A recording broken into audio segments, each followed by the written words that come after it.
For multiple choice number 34, so this time yung fringe benefit ay car. Okay? Tapos, 1 million yung kanyang car plan, yung worth. And it was purchased in the name of the employee. So, ang tanong sa atin, what amount should the employer report as the grossed up monetary value and the fringe benefit tax?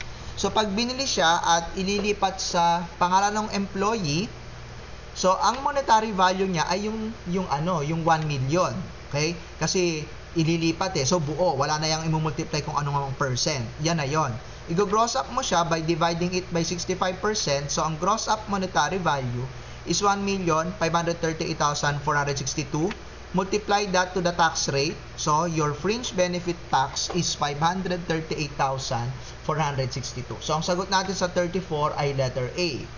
For multiple choice number 35, same situation, pero ang ginawa is binigyan siya ng pera, if I'm not mistaken. Yes, binigyan siya ng cash na 800,000 and then later on yung employee bumili ng car worth 1 million too. So how much is the fringe benefit? Ang monetary value ay yung cash na ibinigay na 800,000. Wala na yung imumultiply ba sa 50% or 5%? Wala na pong ganon. Okay? Di-divide mo siya sa 65% to get the grossed up monetary value of 1,230,769. Multiply it to the tax rate, kaya ang fringe benefit tax is 430,769. So, our answer is letter C.